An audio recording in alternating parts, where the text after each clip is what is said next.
got about 10,000 properties we do tax returns for. So I've got some really good assets, but probably my best assets, my ears. And I listen to what everybody says, I listen to the market, and I just got a little bit of fun about, you know, what I call now the most important mantra in property, which is livable, livable, livable. Used to be location, and location's still great. I mean, who wouldn't want to live on the water?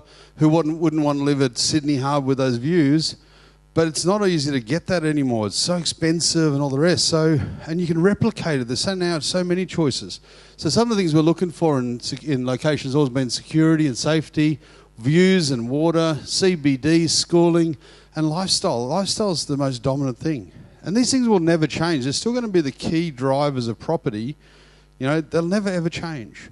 And whether we're talking Singapore, you know, America, Australia, they're always the same. But the thing is, in the modern world, affordability is a big issue. We were just up in Hong Kong last week with our staff trip. A small apartment, 30 million Australian dollars. And that wasn't even prime. In Singapore, if I want to live in District 10, it's not cheaper. Yeah, it's very hard. But, you know, all of us have got different budgets, and, you know, it's not easy to find now. Did you know there's so many billionaires? Where'd they all come from? They're buying up all this stuff and paying crazy prices. I don't know where they all arrived. I didn't even know there was a thing called a billionaire till about 10 years ago. Now they seem to be everywhere. And of course, some people love this and some people love that. And thank goodness for that, because imagine if we all wanted the same property. There'd be a big queue at the auction, wouldn't there? So it's good that we've all got different tastes, wants, needs and all that. So location's important, but we can replicate this view now so much more, because in the old days, we could only build up to 5, 10 stories. Now they're building 40 stories. In the old days, to be on the water was hard, but now they can build canals. So things have changed. Location used to be unique, but now it's replicatable. So what you've got to look at is, well, what's the other alternative? And it's all about, to me, livability. Now the thing is, livability is different for everybody, you know. In housing, you can see land sizes have changed. You used to get acre lots in Australia. Now they're down to 200, 300 square metres in some cases. But apparently you can put an amazing property on that, and it's highly livable. You know, we all want more than ever before, but thankfully technology's advanced so much. You know, Miele used to be a dream. If I could have a Miele, oven. Now it's standard. You know, having a beautiful bathroom with amazing ceramics. That's just normal now. But it's only a short period of time ago that was opulent.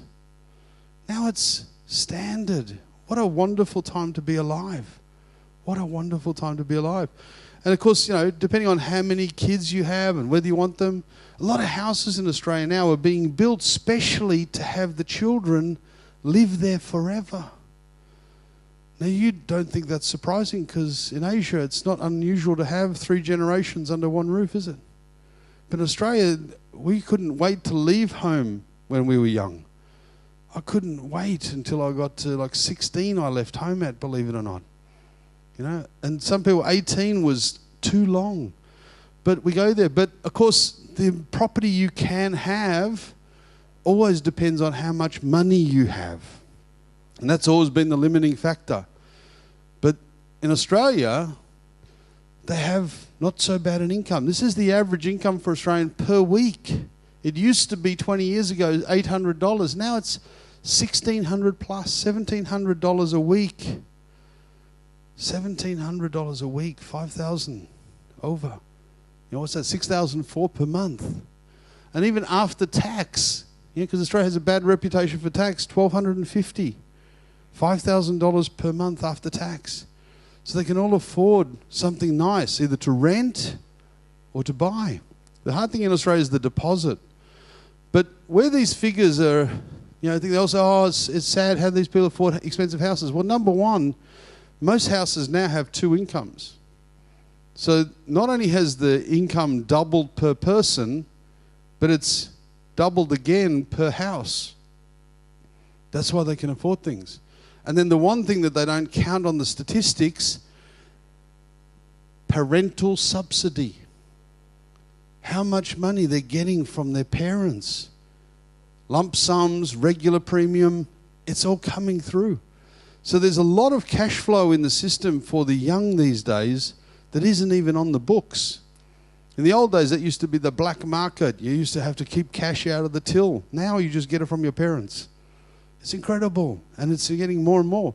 But you can see, because in Australia the incomes are so solid and so good, look at the vacancy rate in the Australian market. This is the average for Australia. It's a 2.5% vacancy. That is the envy of the world. But when it's that tight, it just means that you need to be always still respecting the tenant, giving them high quality. And that's why the vacancy is low, because most Australian property is wonderful. Even the old stuff is now getting either knocked down or renovated or whatever. So this is an important element. But, you know, size does matter when you come to livability. But, of course, it's relative to your budget. Some people can afford, you know, this is a lovely big one-bedroom apartment. And if that's your budget, that's fantastic. But it's a big one-bedroom, not a small one-bedroom. This is a lovely big home. It's much better than the one-bedroom apartment, but it costs more. So again, it's what your budget can afford. And you want to always, when you're buying anything, like I say, get the best. Get as many good reasons to buy that property as possible. You know, small still rents.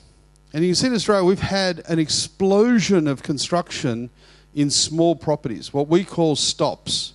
Small, tall, and overpriced. And the reason is a lot of Asians are buying them. A lot of Chinese are buying them because that's what they're used to in China. So they're buying their familiarity zone. And just like you see even in Singapore, remember when the Hong Kong developers started coming into Singapore? What do they build? Shoebox apartments, you call them, yeah? They're not good. You don't like them. Does anyone live in a shoebox apartment? Probably not. But that's what they build. But that's not what you want to own as an investor. You want something nicer. The capital profits are in the bigger, nicer, more livable apartments. Again, it doesn't have to be a mansion. It can be a one-bedroom, but a big one-bedroom. It doesn't have to be a penthouse. It could be a two-bedroom, but a big two-bedroom. It doesn't have to be the biggest house in the street. It just has to have lots of family rooms and bedrooms and stuff. Whatever you can fit, whatever you can afford, that's what's going to make the money in the future. Room sizes must be big. You know, you can't have a bedroom less than 3 meters by 3 meters. Don't do that. You know, you've got to have large living rooms. Ceiling heights, to me, is critical in apartments and even in houses. Minimum 2.4. Anything above 2.4, bonus. You buy less than 2.4, it's like, feels terrible. You know, unless you are 5 foot small, do not buy 2.4 meter ceilings. And even if you are 5 foot tall, buy the 2.7 anyways, because maybe a 6 foot person is going to buy it off you. You know, you need outdoor entertaining areas, especially in Australia. Why? We've got the best weather. Here, I have an outdoor deck on my apartment. Singaporeans, you hate this.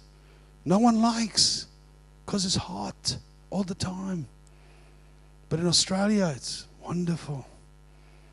It's out there. I can go out, eat dinner every night.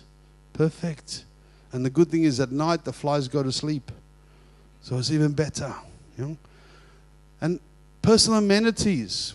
You know, if I'm in an apartment, pools, gyms. If I'm in a house, I want, access to stuff, restaurants, all these things. They're important. And these days, storage. Because we buy so much junk that we don't need. We've got to put it somewhere. To give you an idea of houses, here's an example. This is one of Wayne Abbott's houses. It's a very nice house. But you can see what's happened is we don't have formal lounge dining anymore. It's gone. Gone. Remember in the old days, all houses had a formal lounge and a daily lounge and a formal dining, daily dining. No more. It's gone to the rumpus or this entertainment room. This is the more important now. Because apparently if you go to the formal dining, you can't use your telephone anymore. You can't use your smartphone. So no one wants to go in there and eat, And you got this master suite. We want to spoil whoever's going to buy the house. Give them a beautiful big walk-in robe. So I think this is for the missus. The mister is over here somewhere, I think. But a nice big ensuite as well. Again, you could have that luxurious bathroom as standard now. It used to be, oh, that's extra. No, this is like the normal. And you can see Separation of bedrooms is one of my favourite things. The kids' bedrooms downstairs, the parents' bedrooms upstairs. Sometimes in Asians, they don't like that. They want to be close to the children. No, not in Australia. Far away as possible, especially as they get older. And again, you used to always have a study in the house, but now no more need for a study. You just put the study zone in. Don't waste a room on that when it could be a TV, gaming room or something like that. That's what they want. They don't want to do study in Australia.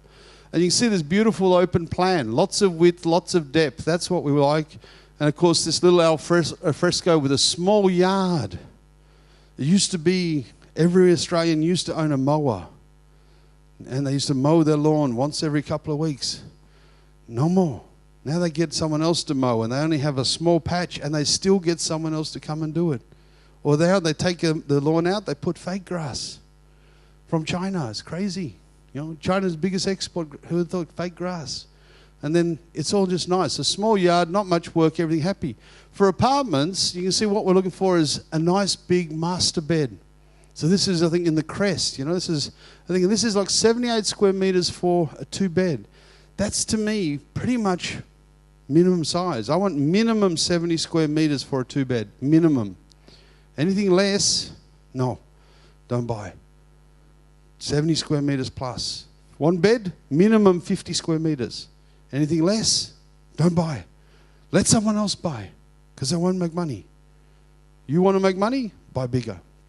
But you can see here, big open living. This is about 4 or 5 meters. This is comfortable. High ceilings, I think they're 2.7. You know, you can see in here, this is the thing. You need, if you buy 2-bed, you need 2 bath. 2-bed, 1 bath, not so good. It'll rent, but it's not so good for sale. And it's even a bit harder to rent. So it'll be the last to rent. But 2-bed, 2 bath. But importantly, 2-bed, 2 bath. And you can see this is almost like dual ensuite. You know, this one, okay, just walks across, but private. One of the big mistakes I see a lot of floor plans, this bedroom is over here, the bathroom is here. So the person living in this bedroom has to run through naked through the kitchen to go to the bathroom. How can that be? That's not good. If I'm making my cup of tea, I do not want to see my flatmate running across naked in front of me. That is not a good look. So always try and make sure that the bedrooms and the bathrooms are close to each other. You should either just walk across the hall, walk around the corner, not across the apartment.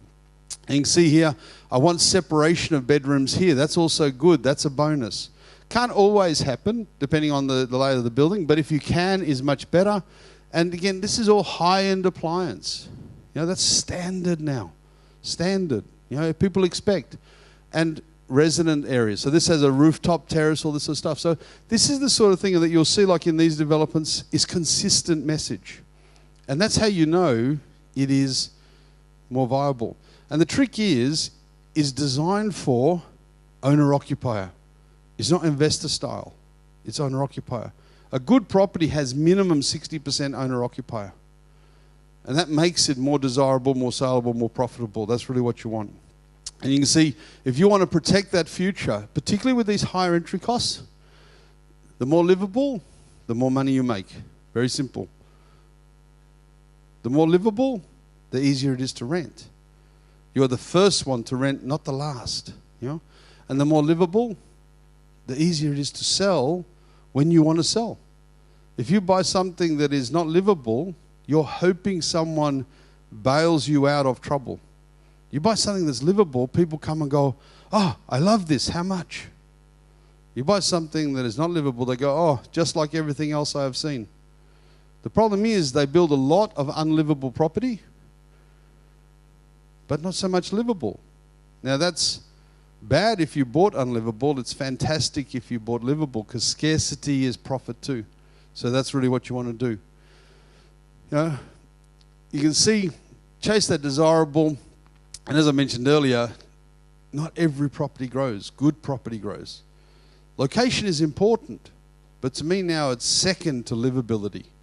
You do that, it's nice and easy for you. So that's all good.